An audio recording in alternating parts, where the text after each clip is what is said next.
I was standing on a hill at dawn staring at a $4 million glass mansion sitting exactly where my uncle used to fish every morning when a woman in pearls told me I was trespassing on her HOA's land. And that moment changed everything I thought I knew about power property and how far people will go when they think you're too weak to fight back. I hadn't been back to the ranch in almost 5 years. Life pulled me away the way it does work deadlines, the slow excuse of being busy.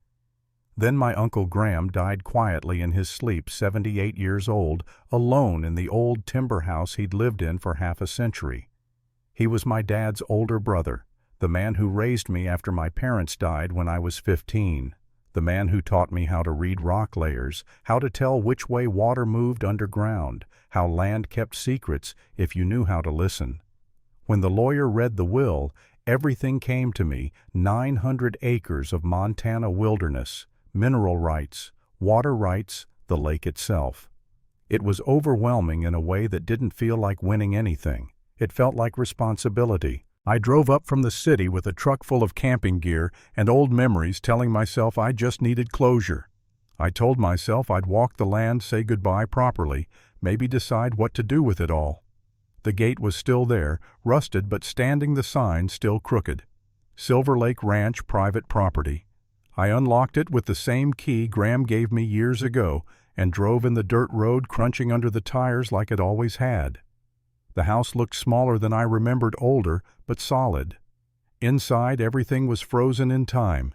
His boots by the door, a coffee mug on the counter, a jacket still hanging on the peg. I found the safe in the closet, used my mother's birthday like he'd told me, and pulled out the documents he'd always talked about. Deeds from the 1950s.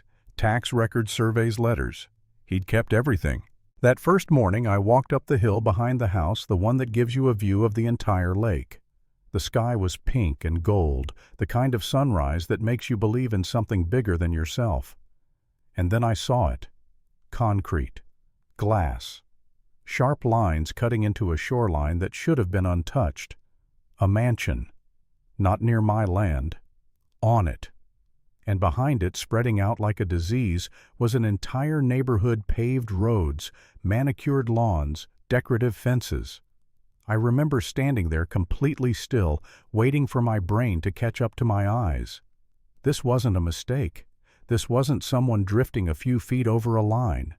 This was a full-blown development planted right in the middle of land my family had owned since 1952. I felt anger, sure, but also confusion. How does something like that even happen? How does someone just build on land that isn't theirs? I spent the rest of that day comparing old survey maps to GPS coordinates, walking the eastern boundary, finding the original stone markers Graham had shown me when I was a kid. They were still there, half buried exactly where they'd always been. And then I found the new ones, bright orange plastic stakes shoved hundreds of meters west of the real line. Fake boundaries. Deliberate. That night, sitting alone at the kitchen table with papers spread everywhere, I realized Graham had known. He'd written letters. He'd tried to stop this. And he'd been ignored.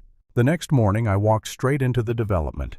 If this was my land, I had every right to be there. I didn't make it far.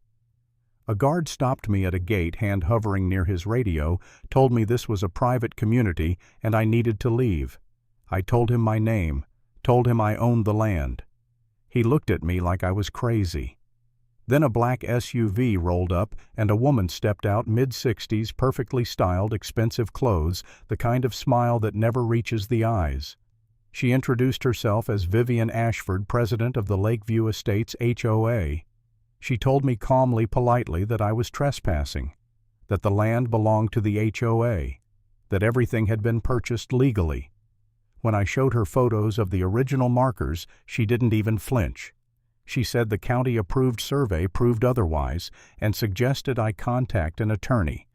And then she threatened me, said if I kept harassing her community, she'd sue. I walked away from that gate with my hands shaking, not from fear, but from the sheer audacity of it. Being told you're trespassing on your own inheritance does something to you. It makes you doubt yourself even when you know the truth. For a brief, ugly moment, I wondered if I was missing something, if maybe the world had changed while I was gone, and I just didn't get the memo. That doubt followed me straight into a lawyer's office in the nearest town. Lydia Kemp didn't sugarcoat anything. She looked at the documents, listened to my story, and told me this was real, but it was going to be ugly, expensive, the kind of fight designed to make people give up. Filing fees, surveyors' court costs, money I didn't really have. And the HOA wasn't going to roll over. They had lawyers influence friends at the county office. Still, I said yes, because if I didn't fight, I'd be proving Vivian right, that Graham had been too old, too sick, too alone to matter. The weeks that followed were brutal. The county suddenly couldn't locate permit records. HOA residents posted about me online, calling me a scammer, a liar, a guy trying to extort honest families. I read every comment at night, sitting in Graham's house feeling smaller with each one. There was a moment, I won't lie, where I seriously considered walking away, selling what I could, cutting my losses, letting them have it. I remember staring at the lake one evening, thinking how tired Graham must have been, how easy it would be to just stop. What pulled me back was something stupidly simple, a line in one of Graham's letters. Some people take because they think no one will stop them. That was it. That was the whole thing.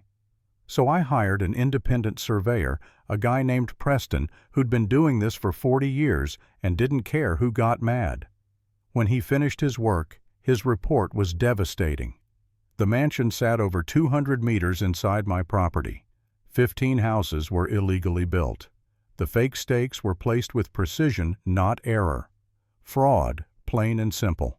Then the real twist hit. Digging through public records late one night, I noticed the surveying company's name. Ashford Land Consulting. Same last name. Vivian's husband. The woman telling me everything was legitimate had hired her own husband to fake the boundaries. And the county official who approved the permits, he'd bought a house in the development right after signing them. Cash. Once you see it, you can't unsee it. This wasn't a mistake. It was a system. The lawsuit changed everything. Subpoenas went out.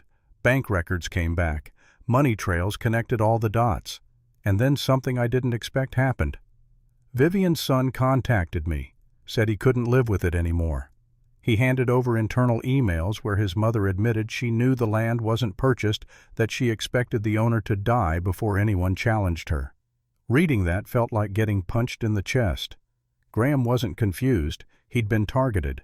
The HOA meeting was the breaking point. 50 residents packed into a room, tension thick enough to taste. Vivian stood at the podium, confident as ever, dismissing everything as lies. Then we presented the evidence. Maps, emails, bank transfers. Her smile cracked. When her own son stood up and said out loud that she'd built on stolen land because she thought no one would stop her, the room exploded. A vote was called. She was removed as president on the spot. No speeches, no sympathy, just silence as she walked out. Court came later. The judge didn't take long. The ruling was clear. The land was mine. The survey was fraudulent. Damages were awarded. The case was referred for criminal review. Vivian lost the HOA, her reputation, her power. The mansion had to be sold. Everything she'd built collapsed under the weight of truth. I went back to the hill one last time after it was over. The fake stakes were gone. New markers stood where the old ones had always been. The lake was quiet again. And standing there, I realized something simple: power only works when you believe you don't have any. The lesson is this: people can steal land money, even years of your life, but they can't steal the truth unless you hand it to them.